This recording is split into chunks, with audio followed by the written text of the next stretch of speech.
Y desde el barrio porteño de San Cristóbal, transmite Zoe, 7 años llevando lo mejor del rock and roll argentino al mundo a través de www.radiozoe.com.ar y en su frecuencia modulada de 107.1 MHz. Radio Zoe. Condenados de rock, vivamos.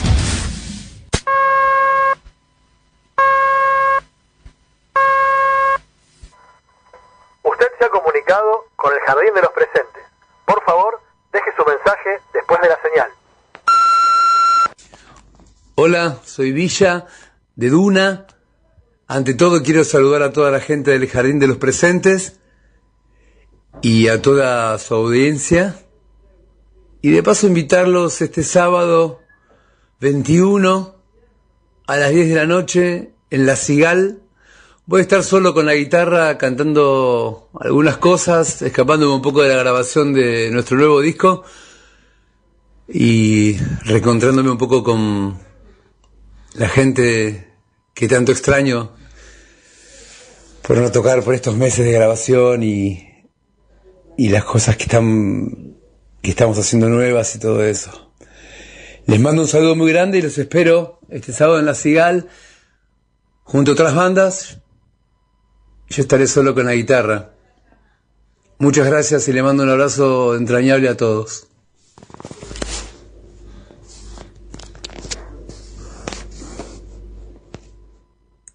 ¿Qué importan ya tus ideales? Seguimos con más Jardín de los Presentes y no sé si vamos a inaugurar una nueva sección o qué, cómo llamarlo este momento, porque a partir de hoy, a partir de julio de este mes, vamos a empezar a invitar una vez cada 30 días aproximadamente a un docente, un profesor, para que hable de algunos temas que tengan que ver, por supuesto, con el rock, con la historia, con la política, porque también me parece que es muy interesante un poco, uno lo que trata de hacer es un poco también de docencia en este momento de divulgación, entender también que el rock es parte de un todo, que pasan cosas, que hay un contexto, que la política, la cultura, lo social también tiene mucho que ver y es un reflejo de todo lo que pasa. Y bueno, la música también, por supuesto, hace eco. De hecho, históricamente, aquí en estos 50 años, poco más, que lleva el rock, de los avatares de nuestra vida, aquí en la Argentina al menos. Y por eso, bueno, nos vamos a dar un lujo, un gustazo enorme. Vamos a conversar un ratito con Gabriel Rabano. Él es sociólogo, docente, un amigo también de ahí la casa del profesorado Alfredo Palacios, a quien también le mandamos un saludo muy grande a toda aquella gente. Y bueno, Gabriel, agradecerte por la visita. ¿Qué tal? ¿Se escucha bien? Se escucha muy bien, se escucha muy bien. Ante todo, un saludo a Pedro Nehuen, que está en los Campos Verdes de mi tierra natal. Ah, mirá. Bueno, está pasando bien seguramente, mejor que nosotros, seguro. Bueno, nada, empezar a contar un poquito, Gaby, qué fuiste pensando en estos días mientras preparábamos la charla este momento, acerca del rock y la política. Ante todo, yo creo que a un verdadero rocker, ¿no? Lo mismo que a las multitudes, tiene la característica de lo inaprensible, de lo disruptivo. Escuchar a un sociólogo poniéndolos en foco y analizándolos debe ser algo que debe causar bastante repulsión. Igualmente lo intentaremos, ¿no? ¿En qué contexto surge el rock nacional? Nos ponemos a pensar, ¿no? Dictaduras militares, ¿no? Un clima cultural bastante asfixiante. ¿Qué había en esa época, no? Folcloristas que generalmente cantaban una Arcadia rural inexistente. Sí. Era la época de oro con su accidente y muerte de Julio Sosa, un cantante de tangos notable, pero digamos, ¿no? Era como un arquetipo del machismo.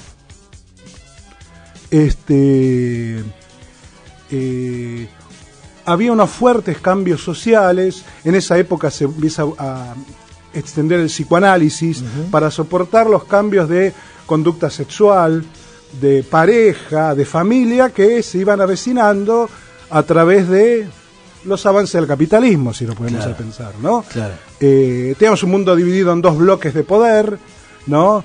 Guerras atroces, ¿no? Y acá un ambiente fundamentalmente represivo que en algún punto reflejaba toda esta lucha de la Guerra Fría, ¿no? Estamos hablando de la dictadura de Onganía, ¿no? Más que o la menos época de Onganía, 1966 cosas, ¿no?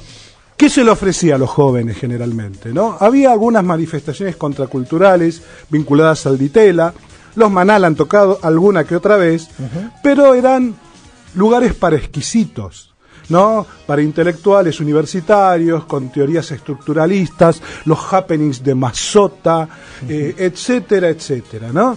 Sí. ¿Qué había, no? O escuchar música extranjera, los Beatles, indudablemente, los Rollins, Bob Dylan empezaron a impactar, lo mismo que, tal vez un poco menos, por ahí a través de Miguel Greenberg, la poesía beat, ¿no?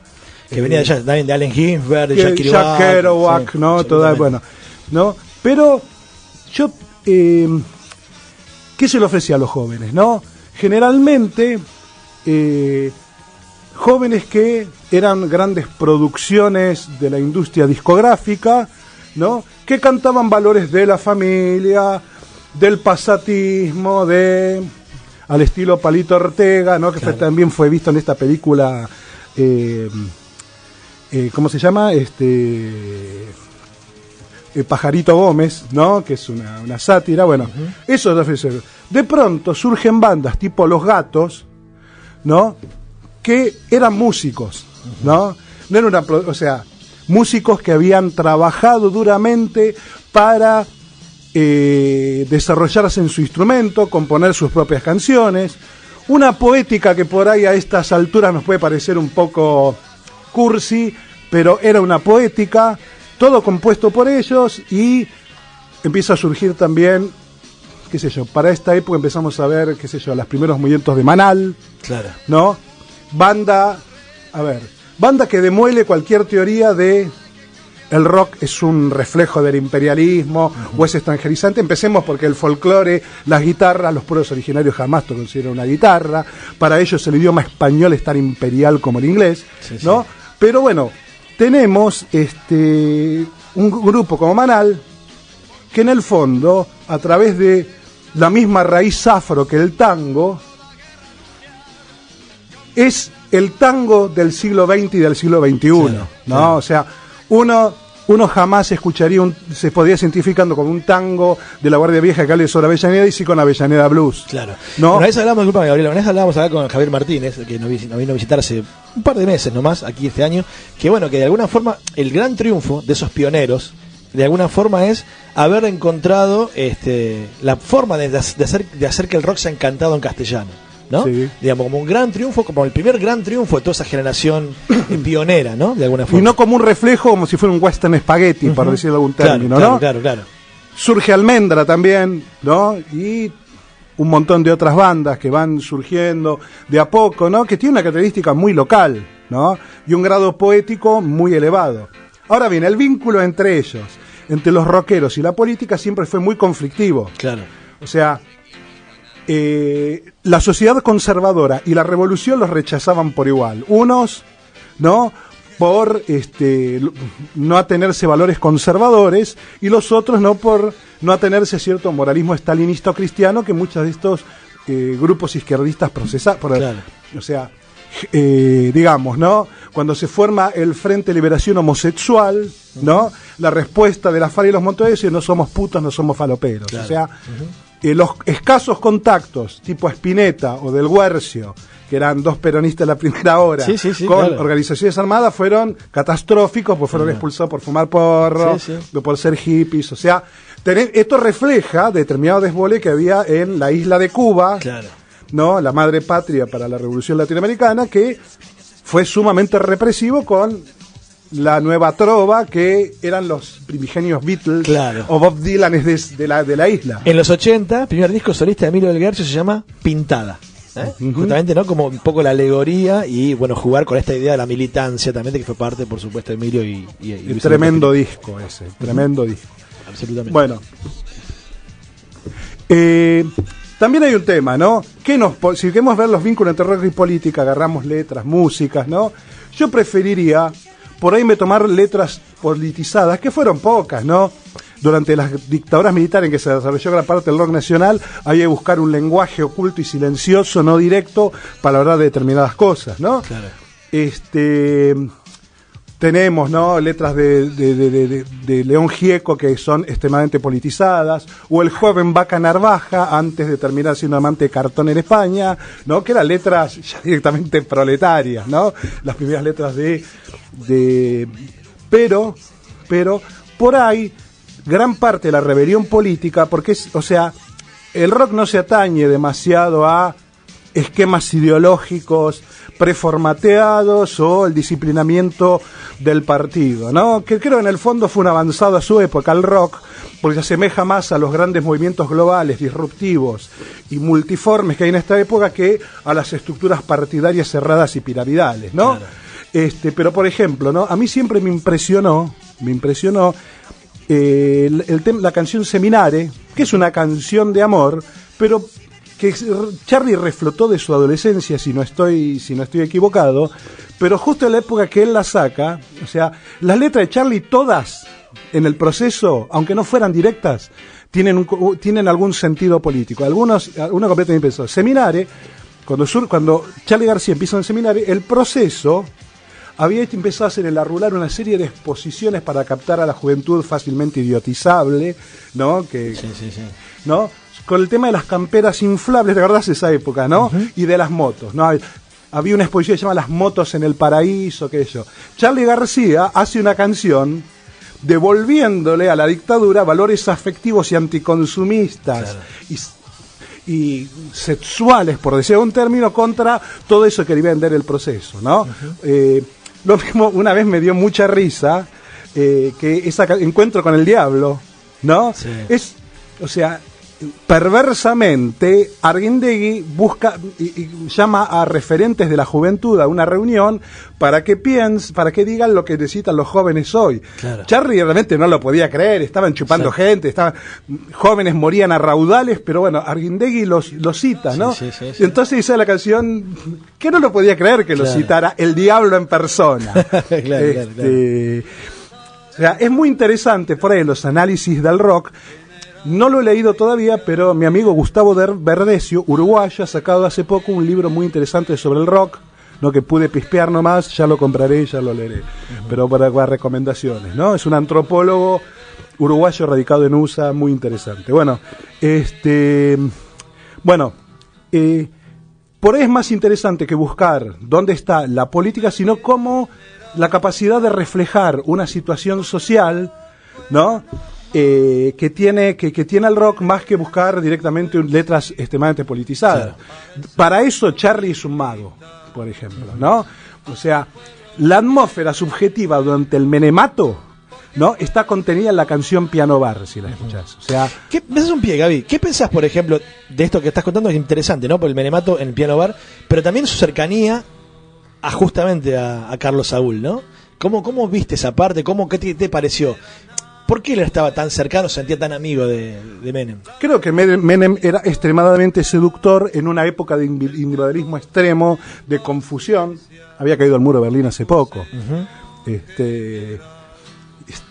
Todas las certezas, sea capitalistas o marxistas, estaban decayendo. Pensamos que iba a haber un mundo global, lleno de objetos a los que nos íbamos, o sea, digamos, nuestra subjetivación empezó a estar muy mediatizada por el consumo. Claro, esto yo lo pregunto también porque, no por subestimarlo a García, justamente digo, García sabía bien quién era Menem, era un tipo que venía, ¿no?, contando la historia argentina en los últimos años.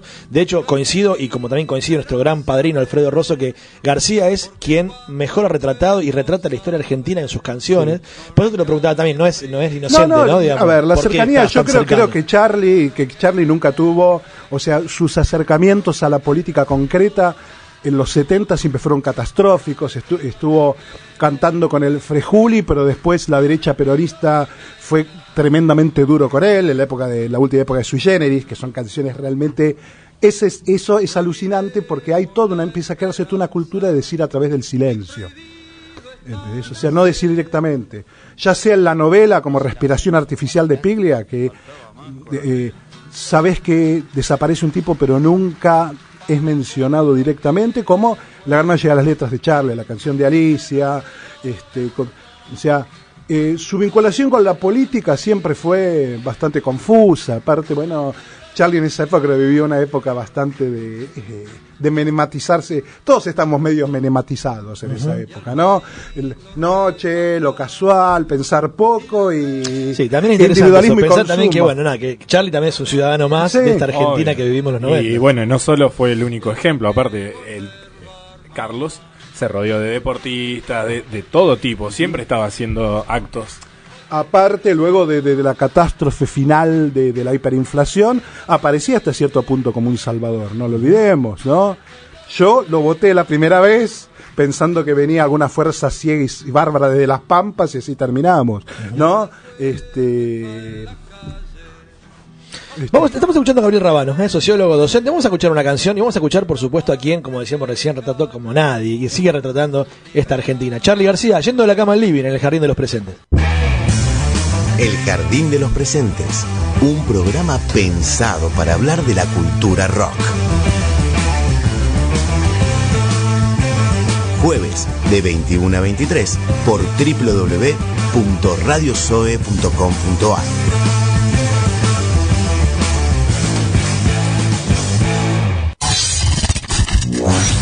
Desde el barrio porteño de San Cristóbal, transmite SOE, 7 años llevando lo mejor del rock and roll argentino al mundo a través de www.radiosoe.com.ar y en su frecuencia modulada de 107.1 MHz. Radio SOE, condenados de rock, vivamos.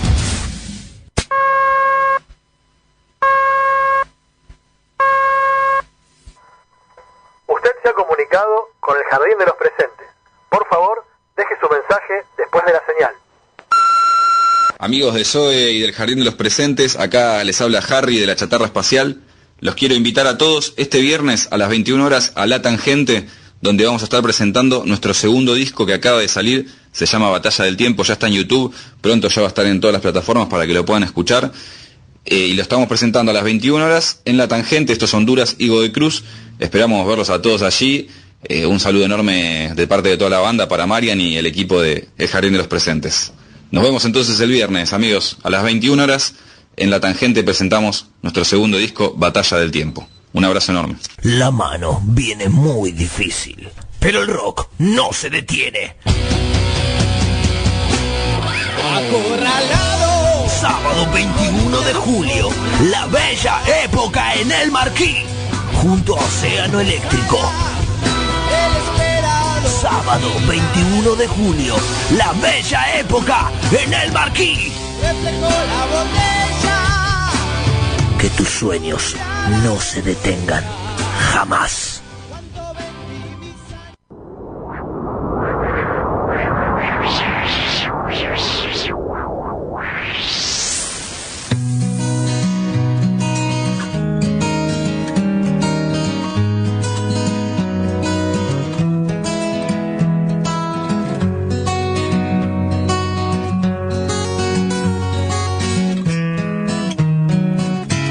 Tercer bloque en el Jardín de los Presentes, 21:40 en este jueves lluvioso, frío, choto, le podríamos llamar. Y bueno, acompañados aquí por Gabriel Rabano, poniendo un poco de historia, de comentarios acerca de la historia del rock nacional y su vínculo con la política, cómo los rockeros fueron combatiendo. Estábamos hablando de eso, del contraimperialismo y todas las demás cosas. Y bueno, pasaba Charly García, uno de los mayores exponentes, digamos, en sus letras. Esa canción me encanta, es bien de los 90 también, o de la génesis de los 90, es un puente ese de los 90, ¿no? La soledad, cierto clima de resaca mañanera tiene esa canción. Recién alguien preguntó qué opinaba yo del tema de Piti Álvarez, digamos, ¿no? Yo analizo, no juzgo, ¿no? Pero empecemos por algo, ¿no? Durante los 90, hasta la crisis del 2001, se empezó a crear una cultura del aguante entre los sectores populares, ¿no? Un modo de conservar una identidad simbólica que no daban ya ni el trabajo, ni el estudio, ni la política, ni la familia, ¿no? Bueno, que en algún punto la música lo ocupó, ¿no? Con el doble cariz de liberador y alienante como todas las cosas de este mundo, ¿no? Y bueno, Piti Álvarez es reflejo de esa época, de todo el daño social de esa época, el grito de los condenados de la tierra y también su alienación, su sufrimiento y sus errores, ¿no? En ese sentido, ¿no? O sea, muchos sobreviven, muchos se destruyen y muchos destruyen. No tengo más nada, otra cosa que decir sobre eso. Sí, acá decíamos justamente también algo parecido la semana pasada cuando fue tan reciente, que ha sido el mismo jueves, ¿no? Que tenemos el programa cuando nos despertamos con la noticia de que, bueno, que uno no estamos acá para juzgar, simplemente para tratar de entender y de comprender si se puede algunas actitudes, algunos comportamientos, y también esto que vos decías, Gabriel, también tratar de poner siempre todo en un contexto, ¿no? Tratar siempre de historizar los hechos para poder comprenderlos mejor, me parece, ¿no? Y no caer en esto, ¿no? En el simple juicio, en la simple palabra tirada al viento que puede decir cualquiera, ¿no? Me parece que es un poco eso también que cabe a una persona tan interesante para mí de la cultura rock de los últimos años como el señor Cristian Álvarez, alguien que de alguna forma también fue reivindicado y de alguna forma también rescatado hasta por los grandes. Yo contaba como última anécdota así de que me vinculó un poco a Piti, que también estuvo aquí en Radio Zoe, pasamos una noche maravillosa con él, cantando, divirtiéndonos en el programa El Querido Pelado, a quien le mando un abrazo muy grande el año pasado. Y Miguel Botafogo, el propio Miguel Botafogo en la Usina de las Artes, versionó a 3 artistas locales en medio de su set, ¿no? Papo, Luis Alberto Spinetta y Piti Álvarez, ¿no? Y también eso me parece que es una idea de lo que ha sido para muchos grandes de nuestra música, el artista, ¿no? Rescatar el artista, que es también en el fondo lo que más nos interesa, ¿no es cierto? Después lo demás es otro tema. Sí, tal cual, y bueno, era como vos decís y lo que viene aquí a hacer nuestro invitado, Gabriel, un poco a contextualizar lo que es el rock y sus personajes en determinados momentos, ¿no? Cómo fueron afectados, cómo fueron chupados, exprimidos, sacados el jugo al máximo, y bueno, cuando ya no servían más también... El tema de la mitología de Tanguito, ¿no? Todo el tema de Tanguito, ¿no? Generalmente a la gente de algún origen del interior, morocha, como Tanguito, ¿qué hacía la maquinaria? Convertirlos en payasos, ¿no? Uh-huh. En algún punto todo el tema de Tanguito, su problema con drogas, sus problemas mentales, ¿no? Reflejan, ¿no? En algún punto el drama de, ¿no?, su clase social, ¿no? Su transformación en un contestatario, o sea, ¿no? Y fíjate, es muy interesante, ¿no?, que en los 90... ¿qué se hace con la figura de Tanguito? ¿No? Sale la película esta, Tango claro. Feroz, que es una de las películas más espantosas del sistema solar, ¿no? ¿No? Que te das cuenta de la capacidad del sistema que tiene de captar hasta lo más revulsivo y lo más... lo transforma en una especie de profeta beat, que daba mensajes a las nuevas generaciones, mientras chicos bonitos ahí... Bueno, Javier Martínez, Pipo Lernú, todos los grandes, Miguel Grimberg, Morris, se negaron a participar de esa película, justamente teniendo un poco en cuenta esto que vos decís, ¿no? Cómo se intentaba vaciar de alguna forma de fidelidad la figura de Tango, ¿no? No, crear un mito para uso consumible en los 90, ¿no? Claro.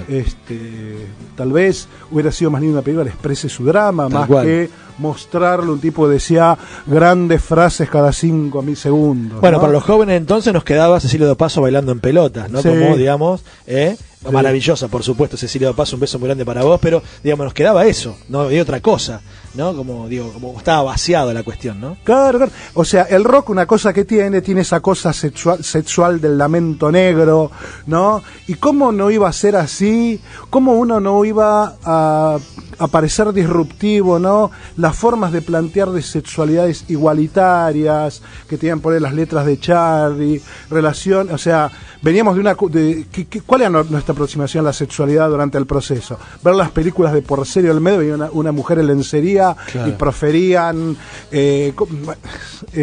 o sea, la recuperación de la ternura y del amor, de la libertad del amor, ¿no? Tiene un componente político muy fuerte, ¿no? ¿Viste? Más para los poderosos catones de la censura del proceso, ¿no? No, también me quedaba pensando un poco en esto que hablamos de los 90 también, como ese ese rock testimonial que empieza a aparecer, justamente que luego decías al comienzo, empiezan a aparecer bandas que reflejan lo que pasa en los barrios. Sí. Bueno, también no por nada la emergencia también de la cumbia villera, también Sí. por otro lado, ¿no? Como, digamos, una forma... Yo siempre me recuerdo un eslogan de una banda, por ejemplo, también que es de Cepalo, que es la 25, por ejemplo, cuando creo que llega a Obras. El eslogan era, el barrio llega a Obras, Sí, ¿no? sí, sí. Y digo, es la banda que representa a un sector social, a un barrio determinado, con límites, con identidad y con formas de ser Con particular. identidad, sus comportamientos, su propia alienación, sus problemas relacionados entre hombres y mujeres, las grandes complejidades, ¿no? Que, o sea, un barrio es un mundo, ¿no? Y también, o sea, una cosa que es muy fuerte, aparte de los 80, 90, son los grandes rituales de los redonditos de ricota, Claro. ¿no? Me cansé de escuchar a gente izquierdista hablar contra el Indio Solari, y después más de esa persona se descompensó y murió, ¿no? En torno del comercio, la alienación de los jóvenes. Bueno, diría, estamos alienados desde que aprendimos a hablar, así que el tema de la alienación y de la liberación es algo bastante complejo, ¿no? O sea, los rituales de los redonditos, como todo ritual, tiene una capacidad de organizar simbólicamente una comunidad, ¿no? Y también expresarla, ¿no? O sea, Claro. no solamente es un ritual a nivel de religioso, sino también es un gran teatro, un ritual, ¿no? Claro. O sea, ¿de qué modo, no? Grupos sociales de jóvenes que nunca accedían al trabajo, habían pasado por todas las formas de humillación social que creó el neoliberalismo, ¿no? Porque el neoliberalismo tiene la gran capacidad no de crear un revolucionario, sino de crear un depresivo contra el coso, ¿no? Toda esa gente humillada hasta el extremo, ¿no? Con las rupturas de las nuevas las relaciones afectivas, familiares, cosas. ¿Qué otra forma era encontrar de hacerse oír, ¿no? O sea, Claro. ¿no? Bueno, los jóvenes, ¿no? Que por ahí ni siquiera se integraban a movimientos políticos y pueden haber hecho un piquete, ¿no? Claro. Por ahí lo harían mucho. Yo que, o sea, no quiero caer en el prejuicio, mostrar al rockero como alguien tan lejano a la política. De hecho, tenemos las manos de Filippi, que es el brazo musical trotskista, banda alucinante, Sí, y toda sí. la suerte de ver en sus inicios. Sí, sí. Ahora, Gaby, discúlpame, ¿no? Me quedé enganchado con eso que decías de los redondos y esta cosa de la participación, el ritual, el teatro. Digo, ¿por qué la gente crees que eligió una banda como Los Redondos justamente para hacer eso? ¿Se planeó?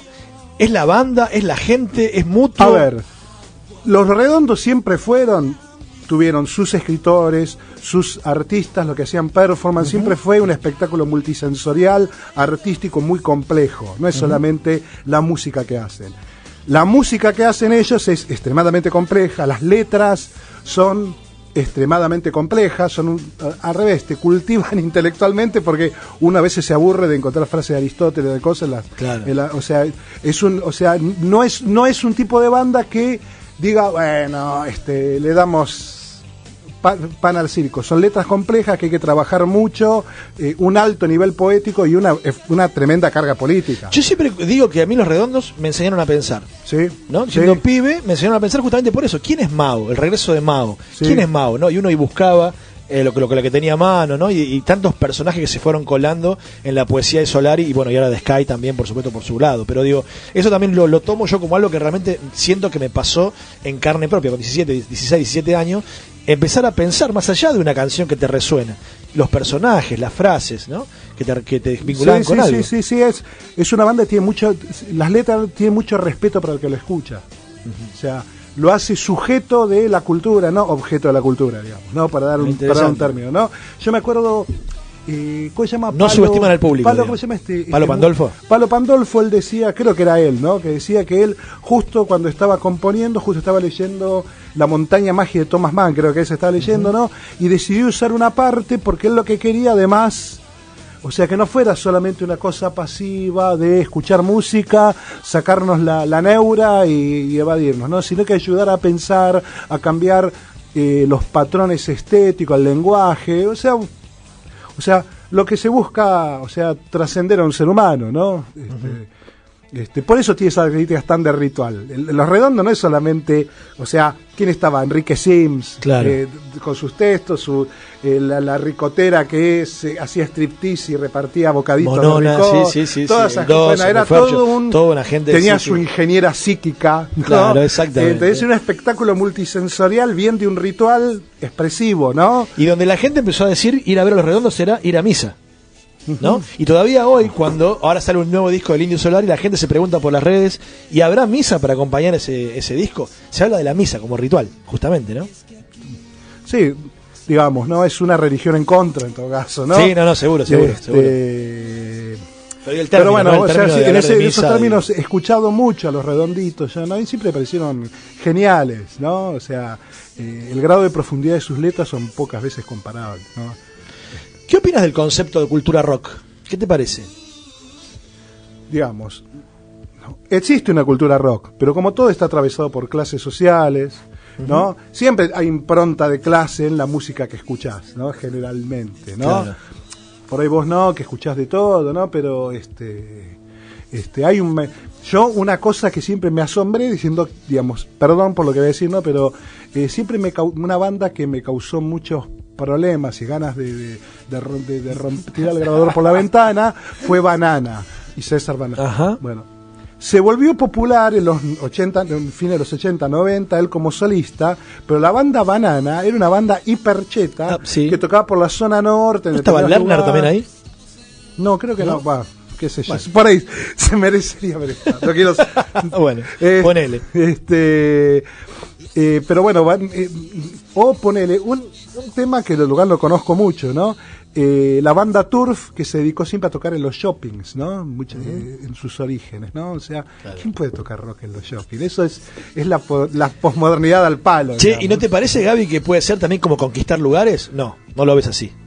Tocar en un shopping. Mirá, te lo cuento por qué. Porque una vez también acá en los 90 también se hablaba mucho, se le pegó mucho a Rata Blanca, porque Rata Blanca tocaba en bailantas, ¿no? Sí. Y la gente, me acuerdo, cuando se rivalizaba en aquel momento de los Redondos con el Rata y demás, se cantaba, ¿no? Rata Blanca, esa música de mierda que se escucha en la bailanta. Y después con el tiempo, hablando con la gente de Rata Blanca, con algunos músicos que uno pudo llegar hasta a interactuar por esto que estamos haciendo, de radio y programa de rock, ellos nos decían que de alguna manera llegar a esos lugares era también de alguna forma que el rock conquistara espacios, que también no lo sabía, y que de alguna forma era como birlárselo, entre comillas, yo por un pienso que es instante al a la revés. cumbia. No es que la cultura llegaba al shopping, sino que la cultura era como un shopping. Tenía una estructura de shopping la cultura, ¿no? En los años que era desde la comida étnica hasta los gustos musicales, era todo uno ingresaba a un supermercado, claro, cuando, digamos, ¿no? Cuando decae las ideologías políticas, donde tus trabajos se vuelven a ser inestables o no tenés en los 90, ¿no? Todas esas formas de identidad, una forma de identidad es el consumo, ¿no? Lo digo sin ningún tipo de moralismo anticonsumista y freiriano, claro, ni nada de, ¿no? En el sentido de consumimos cosas pero que nos dan una cierta identidad, ¿no? O sea, eso pasa con la cultura, ¿no? O sea, nos armamos de cosas, escuchamos tales cosas, nos vestimos de tal manera, damos nuestra imagen al mundo de esta manera, como un modo de conservar una identidad que por ahí desde la política o desde la economía o de la familia o de lo que sea no la podemos sostener de otra manera, ¿no? Claro. García, hablamos como que fue quizá el mayor exponente de quien pintó la aldea, de alguna forma, ¿no? Sí, que nos fue contando un poco la historia de nuestros, por los últimos 50 años como mínimo. ¿Encontrás algún otro más? Así como que uno puede... A mí siempre me impresionó, o sea, la belleza de el disco de Invisible, el que te anillo de Capitán Beto, no me acuerdo cómo se llama el nombre del disco, ¿no? Pero también, por la época que fue hecho, ¿no? El grado de oscuridad que tiene ese disco, ¿no? Claro. Es hermoso, lírico, pero a veces hay, o sea, sé que Spinetta tenía mucho drama que se veía en la época de Pescado Rabioso, con determinadas letras. Él tenía un desprecio y un odio muy grande contra la tortura, ¿no? Y siempre impresionan esas letras que son un tremendo aullido tipo post-crucifixión, claro, o niño condenado, ¿no? Si en algún punto, dentro de la atmósfera oscura que siempre Spinetta es un tipo bastante oscuro, también, o sea, un tipo que realmente siempre me pareció un tipo también de una poesía muy surreal y muy compleja, pero muy politizado, fue Emilio del Guercio, ¿no? O sea, los discos de Aquelarre, ¿no? Lo que había detrás de las letras, ¿no? O sea, hay una letra que se llama Llegando a la cordillera. No me acuerdo sí. La violencia en el parque. Bueno, es sobre el golpe de Estado en Chile, por ejemplo, claro. ¿no? O sea, de Nilo de Wells, Pintada creo que es el disco de la transición democrática. Ajá. Me parece, es hermosísimo, complejo, hay que escucharlo 50 veces, una belleza, porque mezcla el grado de, o sea, es tan rioplatense como el primer disco de Manal con Avellaneda Blues, ¿viste? Claro, claro. Una pintura de lo que pasa, vida urbana sí, también. Para mí, Pintada de Nilo Wells es un disco maravilloso. Claro. ¿Cómo fueron tus 70, Gaby? Mis 70, yo nací en el 69, así eras muy pequeño. Me chupaba el dedo, ¿no? Claro. Sí me acuerdo haberme identificado mucho, ¿no? Con la fiebre del disco. Yo era chiquito cuando apareció la fiebre del disco, ¿no? Que fue famoso el odio que daban los rockeros, pero era sumamente alienante. La película Fiebre del Sábado por la Noche tiene algunos componentes de crónica social que pueden hacerla muy interesante, pero como se usó a John Travolta y la escribieron después, y los pantalones ajustados, ¿no? Me acuerdo de la famosa revista Pan Caliente que salía Travolta con un tomatazo en la cara, ¿no? Claro. O sea, sí, y otra cosa me impresionó cómo después fue recuperando el fútbol, el rock and roll, cuando en los 70 fue completamente detestado. El fútbol le parecía de valores machistas. Claro. Después empezó a aparecer el rock, el fútbol en el rock, ¿no? Pero mis 70 estuvieron muy marcados por eso, la fiebre de Sábado por la Noche, y etcétera, etcétera, hasta que me acuerdo que empecé a darle bola a las letras de Serrat. Y cuando empecé a meterme mucho en el rock nacional es cuando tendría 11, 12 años, un amigo que tiene un hermano mayor me hizo escuchar Vida de Sui Generis, ¿no? Lo que fue transportarme a un universo paralelo, digamos, claro, ¿no? Claro. O sea, yo me estaba convirtiendo en adolescente, hablaba de mis cuestiones, ¿no? Un adolescente que tenía cierta tendencia, empezaba a desarrollar cierta tendencia crítica hacia el mundo, ¿no? Bueno, me impresionó, digamos, ¿no? Todo el mundo a veces se burla de Sui Generis, que era un grupo adolescente. Sí, ellos eran medio adolescentes para esa época, ¿no? Pero no hay nadie que refleje mejor que ser adolescente que Sui Generis. Claro. Y piensa en Serrat y también pensaba en Silvio Rodríguez, también como un poco la inspiración de la trova rosarina, de alguna forma, que va a llegar también a comienzos de los 80, finales de los 70 Rosario siempre también, fue ¿no? una cuna de los gatos vinieron de ahí, ¿no? Claro. Sí, pero bueno, no me acuerdo de cuando escuché el primer disco de Sui Generis, ¿no? Que me voló la peluca. Claro. Gabriel, agradecerte mucho por este rato, por esta visita, por esta charla. La sociología invade al rock. Así es, está bueno que así sea también. Así que bueno, nada, queremos agradecerte de verdad. Sos el primero de todos aquellos profes que van a acompañarnos seguramente de aquí en más. Bueno, muchas gracias a vos.